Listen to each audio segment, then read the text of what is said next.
नमस्ते जोहार, मैं राजू और आप देख रहे हैं 24 झारखंड न्यूज। चलिए जानते हैं सुबह से लेकर शाम तक की तमाम बड़ी खबरों को।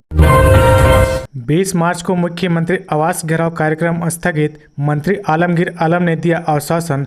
जेएसएसयू नियोजन आंदोलनकारी छात्रों द्वारा घोषित मुख्यमंत्री आवास घेराव कार्यक्रम को सरकार गंभीरता से लिया है। आंदोलनकारी छात्रों से वार्ता की गई, मांग पूरा करने का आश्वासन दिया गया। फिलहाल 20 मार्च का मुख्यमंत्री आवास घेराव कार्यक्रम स्थगित कर दिया गया है। मंत्री आलमगीर आलम ने आंदोलनकारी छात्रों को 4 दिनों के अंदर ठोस निर्णय लेने का आश्वासन दिया है। छात्र नेता देवेंद्र नाथ महतो ने कहा कि 4 दिनों के अंदर निर्णय नहीं लिया जाता है तो फिर आंदोलन किया जाएगा। आसू सुप्रीमो सुदेश महतो ने कहा, हेमंत बाबू, जनता को सिर्फ अस्पताल भवन नहीं, डॉक्टर, नर्स और दवा भी चाहिए। आसू सुप्रीमो सुदेश महतो जामताड़ा के नारायणपुर में आसू द्वारा आयोजित आदिवासी महासम्मेलन में हेमंत सोरेन सरकार पर जमकर निशाना साधा। आसू सुप्रीमो ने हेमंत सरकार पर निशाना साधते हुए कहा कि गरीब के घर किसी तरह से 2 बार चावल बन पाता है, दाल और सब्जी का तो उन्हें पता नहीं। अस्पताल के नाम पर बड़े बड़े भवन दिखाए जा रहे हैं, सरकार डॉक्टर नहीं दिखा पा रही है। हेमंत बाबू, जनता को भवन नहीं, डॉक्टर, नर्स और दवा चाहिए। आसू सुप्रीमो सुदेश महतो ने कहा कि प्रदेश में शिक्षा की हालत बेहद ही खराब हो चुकी है। विद्यालय हैं लेकिन शिक्षक ही नहीं है। आदिवासी समाज के बच्चे सरकारी विद्यालयों में पढ़ते हैं लेकिन कहीं नियमित पढ़ाई तक नहीं हो पा रही है। नव भारत साक्षरता कार्यक्रम से मिला 782 ड्रॉप आउट बच्चे को दोबारा पढ़ने का मौका। जिला साक्षरता समिति रांची की ओर से नव भारत साक्षरता कार्यक्रम को जिले में गति दी जा रही है। 15 साल की आयु से ऊपर के बच्चे जो ड्रॉप आउट हैं या फिर किसी कारणवश पढ़ाई छोड़ चुके हैं, उनके लिए नव भारत साक्षरता कार्यक्रम की शुरुआत की गई है। कार्यक्रम के तहत इन बच्चों को NIOS की मदद से पठन पाठन के साथ साथ परीक्षा में शामिल होने का भी मौका दिया जा रहा है। जिले के 18 परीक्षा केंद्रों पर परीक्षा का आयोजन 19 मार्च को किया गया। रांची जिले के सभी परीक्षा केंद्रों पर कुल 782 परीक्षार्थी शामिल हुए। इसे लेकर BRC रांची में जिला नोडल पदाधिकारी नव भारत साक्षरता कार्यक्रम रांची की अध्यक्षता में 19 मार्च को निर्धारित जांच परीक्षा से संबंधित क्रियान्वयन के लिए जिले के 18 परीक्षा केंद्रों के केंद्राधीशों और संबंधित प्रखंड के प्रखंड साक्षरता नोडल पदाधिकारी के साथ बैठक की। राज्य के सभी जिलों में EWS को 10% आरक्षण लागू। झारखंड के सभी जिलों में जिला स्तरीय पदों पर आर्थिक रूप से कमजोर EWS वर्ग के लिए 10% आरक्षण तत्काल प्रभाव से लागू कर दिया गया है। राज्य सरकार के कार्मिक विभाग के द्वारा अनुसूचित जाति, अनुसूचित जनजाति, पिछड़ा वर्ग के लिए जिलावार आरक्षण की सूची जारी कर दी गई है। जिलावार सभी पदों में EWS को मिलाकर 60% आरक्षण लागू हो गया है। राज्य सरकार का कार्मिक प्रशासनिक सुधार एवं राज्य भाषा विभाग ने रविवार को इससे संबंधित अधिसूचना जारी कर दी है। आगे बढ़ने से पहले अगर अभी तक आपने इस चैनल को सब्सक्राइब नहीं किया तो प्लीज सब्सक्राइब कर ले, जिससे आपको झारखंड की हर छोटी से बड़ी खबर की अपडेट आप तक पहुँचता रहे। सांसद सांस्कृतिक महोत्सव में पद्मश्री मुकुंद नायक व मधु मंसूरी ने किया फॉर्म लॉन्च। रांची में 5, 6 और 7 मई को सांसद सांस्कृतिक महोत्सव का आयोजन किया जाएगा। इसे लेकर रविवार को फॉर्म लॉन्च किया गया। कला और संस्कृति से जुड़े इस महोत्सव के फॉर्म की लॉन्चिंग पद्मश्री मुकुंद नायक व पद्मश्री मधु मंसूरी के साथ सुप्रसिद्ध गायिका मृणालिनी अखौरी ने की है। इस मौके पर सांसद संजय सेठ मौजूद थे।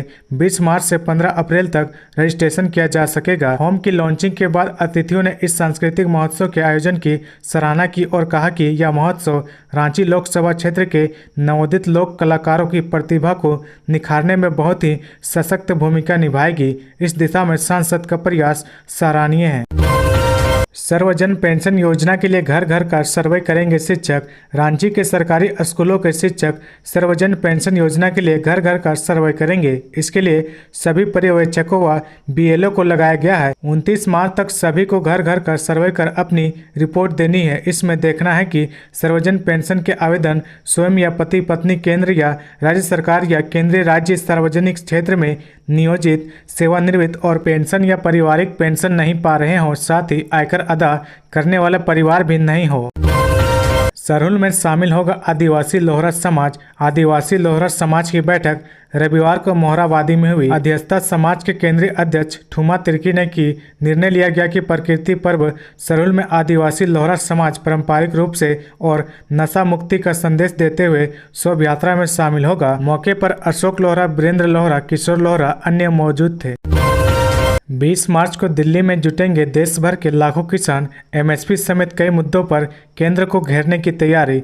दिल्ली में रामलीला मैदान में 20 मार्च को होने वाले किसान महापंचायत में हिस्सा लेने के लिए पूरे देश से लाखों किसानों के राष्ट्रीय राजधानी के लिए कूच किया गया है। विभिन्न किसान संगठन के संयुक्त मंच एसकेएम ने पिछले महीने बताया था कि किसान महापंचायत कृषि उत्पादों के न्यूनतम समर्थन मूल्य एमएसपी की कानूनी गारंटी को लेकर दबाव बनाने के लिए बुलाई गई है। एकेएम ने एक बयान में कहा कि विभिन्न राज्यों और केंद्र शासित प्रदेशों के लाखों किसान 20 मार्च को दिल्ली में आयोजित होने वाले किसान महापंचायत में हिस्सा लेने आ रहे हैं।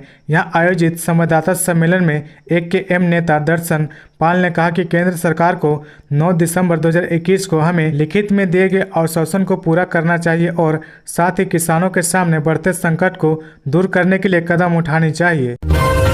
आईटीआई में 140 युवाओं को ऑटोमोटिव व इलेक्ट्रॉनिक्स की मिलेगी ट्रेनिंग। अगर आप भी मैट्रिक पास हैं और ऑटोमोटिव व इलेक्ट्रॉनिक्स का प्रशिक्षण लेना चाहते हैं तो आईटीआई धनबाद में बायोडाटा आवेदन जमा करें। आवेदन हाथों हाथ अथवा ऑफलाइन जमा होगा। आवेदन जमा करने की अंतिम तिथि 28 मार्च है।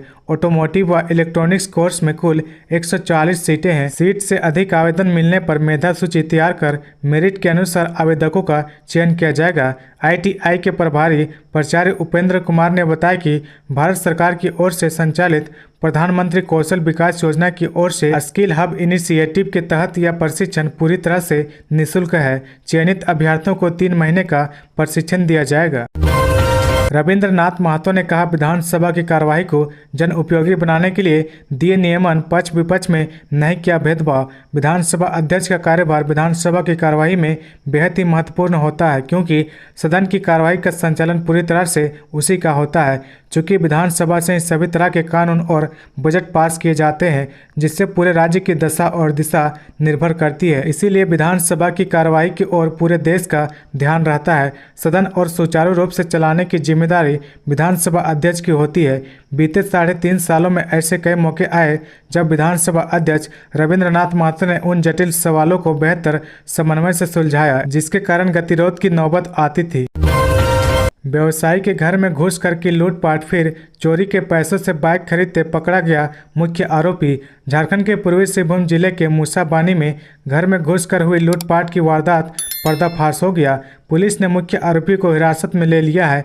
ग्रामीण पुलिस अधीक्षक निर्देशन में पूर्वी सिंहभूम अंतर्गत मूसाबानी पुलिस अधीक्षक चंद्रशेखर आजाद के नेतृत्व में गठित एसआईटी टीम की मदद से सरगना पकड़ा गया। मामला मूसाबानी के बादिया बाग जाता मुख्य सड़क के किनारे स्थित पान व्यवसाय छबिंद्र पुष्टि उर्फ छवि के घर का है, जहां मंगलवार की रात घुसकर हथियार की नोक पर लाखों रुपए नकदी व जेवरात लूट लिए गए थे।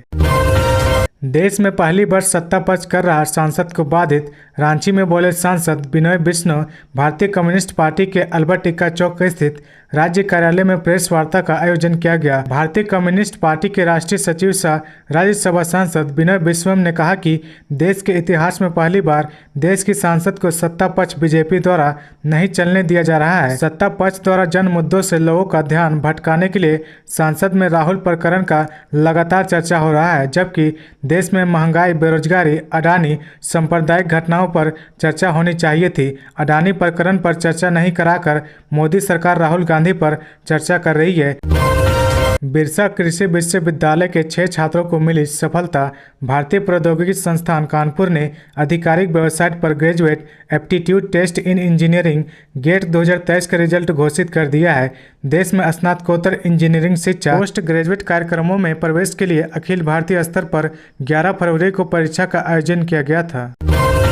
बांग्लादेश के न्यायिक अधिकारियों की ट्रेनिंग, न्यायिक व्यावसायिकता पर बोले चीफ जस्टिस संजय कुमार मिश्रा।